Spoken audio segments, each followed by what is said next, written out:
Murder mysteries, a narrative genre full of thrilling stories and intense action, scattered with red herrings and the inevitable climactic twist. But what happens when elements of the supernatural become involved, making the mystery at hand seemingly impossible to solve? And how do you write something so complex? I'm chatting with game director Jonathan Stauder and narrative director Felice Kwan to learn how they crafted Life is Strange Double Exposure's supernatural murder mystery. Jonathan and Felice, it is so wonderful to be here with you. How does it feel now that you can finally talk about Life is Strange Double Exposure? It has definitely been exciting to finally get to talk about what Tech9's been working on these past few years, and we get to talk more about the game today. We are excited for fan theories about what's going on in the trailer. Oh, we're going to have a lot of theories. Trust me, because a mystery is afoot, right? Mm-hmm. And that is the core premise of the game? Right. But not just a murder mystery, it's a supernatural murder mystery. What initially starts as a whodunit in terms of the crime very quickly becomes a how could this have even happened? How is this even possible sort of crime? And then you, as the player, as Max, are uniquely suited to use your time powers to solve this crime. Oh, can you tell me about Max, who she is and why she has time powers? Right, so Max Caulfield, famous photographer, artist in residence at Caledon University, which is the setting of our game. She's come to Caledon University to start afresh, to build a life that's separate from a past that she doesn't really want to think about anymore. But unfortunately for her, this mystery lands in her lap. So Felice, can you set the scene for us? Because we've got mysterious pasts at play, but then also this is a very unusual murder mystery, right? Right. So it is almost holiday break, dead of winter. Max walks up a hill and finds her friend Safi dead in the snow, seconds after seeing Safi talking on the phone. There are no footprints, there's no weapon. Police are completely stumped as to how it could have happened. So there's not really any evidence or leads to go by. How do you solve a murder mystery like this? What tools might you have? Luckily, Max unlocks a supernatural ability. She is able to shift from the current timeline into a parallel timeline where her friend Safi is alive. And fans of the first game will recognize this as kind of an evolution of her rewind power. And why exactly that has happened is at the heart of the story. What the hell was that? So my understanding is there are two timelines at play here, one in which Safi is still alive, and the other, she's been murdered. If I'm Max, why don't I just stay in the timeline where she's still alive? Because Max will very quickly discover the killer is still at large in the timeline where Safi is alive. And so, using her new supernatural abilities, Max will have to both solve and prevent the same crime across two timelines. So we're dealing with two timelines and a race against time to stop a killer before they kill again. This seems like it was very complicated to write. It was really complicated. It was also very interesting because Max meets essentially two versions of every person that she's investigating, two versions of the environment, and these will both differ in ways that are significant because of Safi's death. It is also kind of bittersweet because even the people that Max is growing closer to, like Moses, there's two versions of him as well, and she needs to navigate that. Can you tell us a bit more about Moses? Yeah. So Moses is Safi's best friend, and he's an astrophysicist at this college. And because of his science background, he might be the only person who can help Max understand what's going on with her powers. And the two of them grow closer through this investigation. But Max has to wrestle with if she's ready to open up and tell someone about her powers for the first time in years.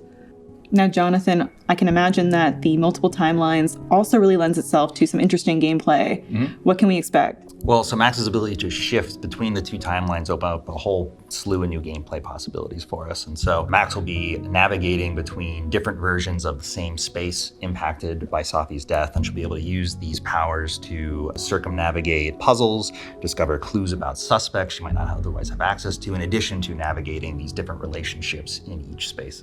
Oh, so like maybe in one timeline, a door is closed, in another, it's been unlocked, but it sort of depends on how you play the game, right? Right. Or Max can make sure that it is unlocked. Oh, now we're learning. I'm going to write this down in advance.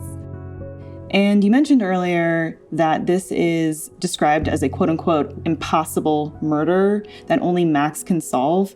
Why is that? Because Max can talk to the murder victim. She's the only person who can do that, and it's her relationship with Safi that's the key to solving it. Safi's alive. Max, are you okay? It kind of seems like you're on drugs. Huh? Oh. No, I'm just really happy you're here with me. And your mom. So, drugs then. So let's talk about Max's incredible new ability to bend time. Give us the lowdown on that. Right. So Max has the ability to tear the fabric between these two timelines and instantaneously travel between them. We call it shifting. That's a lot of responsibility, and that's a lot of power. Where does it come from? Because we know Max to have had powers in the past, right? Yeah, she actually does not have her rewind powers anymore. She has not used it because of the trauma associated with it and fear of what might happen. And so when Safi is murdered, she can't rewind. It's like losing fluency in a language. But she does care enough about Safi that she's willing to use the new version of her power, the shifting, to try to help her friend. But why that has happened is Max doesn't know. It's kind of at the heart of the story. So is Max kind of thrown by having this new power, or is she sort of old hat at this? She's like, yeah, I've just got another power, pile it on. She definitely at first, she needs to use the power to investigate how the power works before she can even start to investigate the murder. So right off the bat, she is concerned, is this some version of rewind? Have I gone back in time? She doesn't know. And so she starts traversing the timelines, pulsing and listening in on folks across the veil and deducing how her power works. Okay, so this pulse power, is that the thing that she does where it's kind of like an aura coming out of her fingertips and she can, goes up. What's that? Right, so Max can extend her supernatural senses to detect where the veil is weakest between the two timelines, the spots where she can shift. And in doing that, she can also grab a glimpse of other people, key objects across the timeline without having to shift, which comes in really handy when you're a detective and you want to eavesdrop and snoop and track suspects. So when she uses the pulse, she kind of like takes this glimpse into the two timelines, can make an assessment, and then choose which one to shift into. How does the shift work? Right, so when Max has identified one of these weak points between the timelines, we call them shift spots, she can use the shifting ability to instantaneously travel to the other timeline. So in a flash, she is instantaneously transported to the opposite version of the environment, different non-playable characters around. And so she's able to use that to traverse puzzles, circumnavigate locked doors, suspects that won't talk to her in one timeline but will in another. Oh, so like, is it apparent to the player, yeah, I'm in this timeline where Safi's still alive, or I'm in this one where Safi's dead? Like, how will I know? I will like confuse myself playing this. So does Max get confused? She does. Okay. She absolutely does get confused. And along the way, she has to learn what's different between the two timelines along with the player. But Safi's death not just reverberates through the relationships on campus, but also through the environment. And we reflect this in different ways, different set dressing, different audio, different lighting.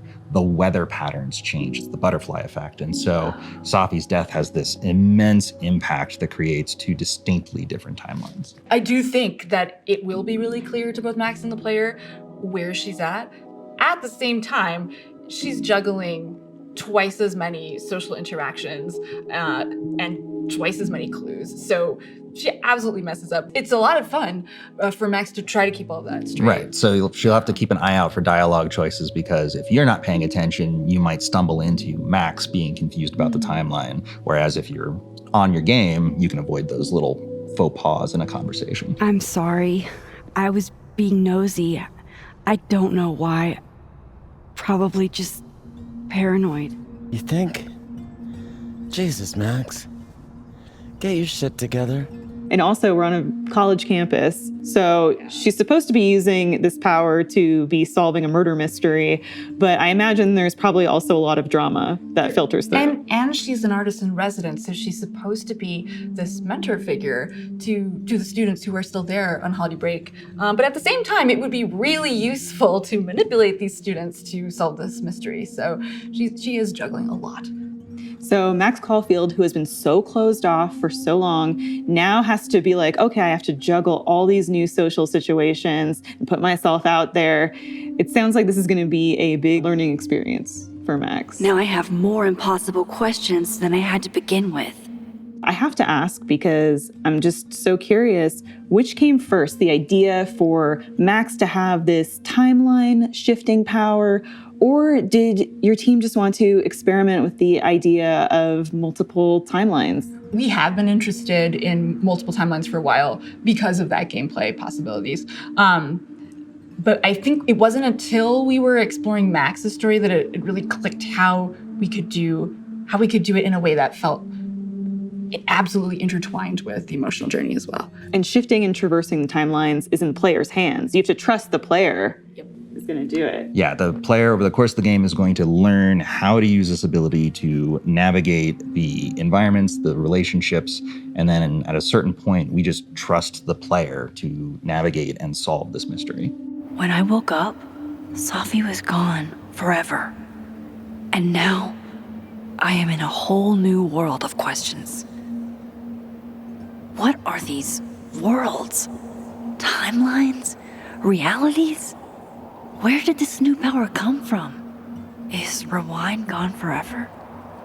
Lucky for me, one question clearly takes priority. How do I protect the Safi I have left? Now, as a big fan, I am so happy that Hannah Tell is returning as Max. But for people who are new, players who are new to the Life is Strange franchise, do they have to go back and play all of the older titles? What's the point of entry for them? You don't have to at all. All of the Life is Strange games stand on their own and have their own story. And so for Life is Strange Double Exposure, players will have everything they need to understand the emotional context of Max's past, but it is a brand new location in a small college. There's new characters. You can absolutely start with this first game. Seems like Safi rubbed a few people the wrong way. How should I know? Go talk to somebody who's been here longer than 6 months. We do all know that Life is Strange is all about choices and the consequences of those choices, for better or worse. So for returning players like me, who made really hard decisions that we now have to live with, do we bring those with us to Life is Strange Double Exposure? Yes, so the returning players from Max's first adventure will remember that there's a massive decision to make at the end of that game, results in 2 very different endings. And it was really important at Deck 9, if we were going to make another Max adventure, that the game would have to respect both those endings. Life is Strange Double Exposure does that very thing. There's no canon ending in our book to the first game. Double Exposure will respect both endings in Max's thoughts, her journal, her SMS, her interactions with other characters, what she opts to reveal about her past to her new friends. It's all reflective of that final choice. For all of us players who were racked with guilt making those tough decisions, who kind of crave making decisions like that again, will we have lots of those choices that keep us up at night playing Life is Strange Double Exposure? Yeah, Max will face a lot of tough decisions. It's kind of her thing. Perfect. That's what I want. Bring it on. And so it's been so long since the original game came out. For players who maybe don't have the original console that they played on, or let alone the save file from their Life is Strange 1 game, how will they import their previous choices? So Safi and Max will have a conversation that's pretty early on in the game, and Arcadia Bay just comes up naturally in that conversation. So players can remake the choice then, or they could try the other way. Okay, so it sounds like Safi is kind of like a little interrogation there with Max. Safi's very curious about Max because Max is generally pretty closed off, and Safi knows there's something interesting there. Okay, so that's where we're going to see this backstory come into play. Very, very cool.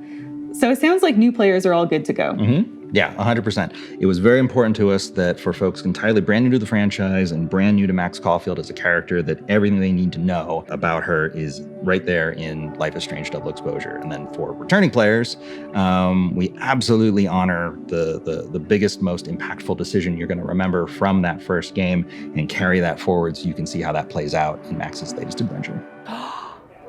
Is this about the blue-haired girl whose picture you keep in your wallet? Wait, you snooped in my wallet? Stop deflecting. The girl with the blue hair. What's the deal with you two?